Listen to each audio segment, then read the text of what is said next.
Guys இன்னைக்கு வந்து இறால் வறுவல் பண்ணுறேன். சரி அதையும் நான் எடுக்க வேண்டாம் அப்படின்னு தான் பார்த்தேன்.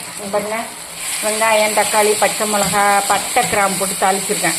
வெங்காயம் தக்காளி பச்சை மிளகாலாம் போட்டு வதக்கி அதில் இறாலை போட்டு வதக்கியிருக்கேன். தண்ணியே நான் ஊற்றலை.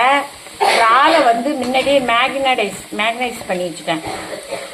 எப்படி பண்ணேன் அப்படின்னு சொன்னால் பதப்படுத்தி வச்சுட்டேன். எப்படின்னா இறாலை வந்து வச்சு அதில் கொஞ்சோண்டு மிளகாத்தூள் உப்பு மஞ்சத்தூள், மெதுவாகவே சொல்கிறேன் உங்களுக்கு, மஞ்சத்தூள் இஞ்சி பூண்டு பேஸ்ட்டு உப்பு போட்டு பிசைஞ்சு வச்சிடணும்.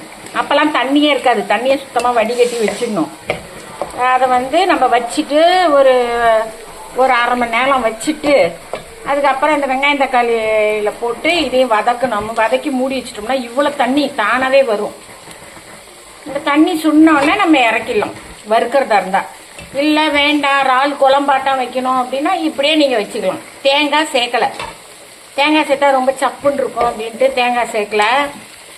இது அதில் போட்டு வச்சுருந்த மிளகாத்தூள் உப்பு, மிளகாத்தூள்னா வீட்டில் நான் குழம்பு பொடி இறக்கிறதா அந்த பொடி, இல்லைன்னா நீங்கள் மிளகாத்தூள் மஞ்சத்தூள் கொஞ்சம் கரம் மசாலா போட்டு கொஞ்சோண்டு பெப்பர் பொடி போட்டு நல்லா கொதிக்க விட்டுருங்க. இதில் இருக்கிறது வந்து தண்ணி வந்து நான் ஒரு சொட்டு கூட ஊற்றலை.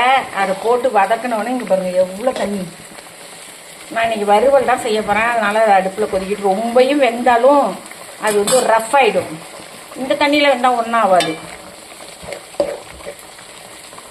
அப்படி தான் செஞ்சுக்கணும். உங்களுக்கு நான் நடைமுறையில் காமிக்கலைன்னு நினைக்காதீங்க. நான் சரி இது போட்டு என்னத்துக்கு பண்ணுவானே அப்படின்னு நினச்சேன். ஓகே கைஸ், பரவாயில்ல, பார்த்துக்குங்க. நான் சொல்கிறத கவனித்து கேட்டு செஞ்சுக்குங்க. உங்களுக்கு தெரியாதில்ல, தெரியாதவங்க கேட்டுக்குங்க. தெரிஞ்சவங்க இதில் ஏதாவது ஃபால்ட் இருந்தால் எனக்கு கமெண்ட்டில் சொல்லுங்கள். Okay, bye by.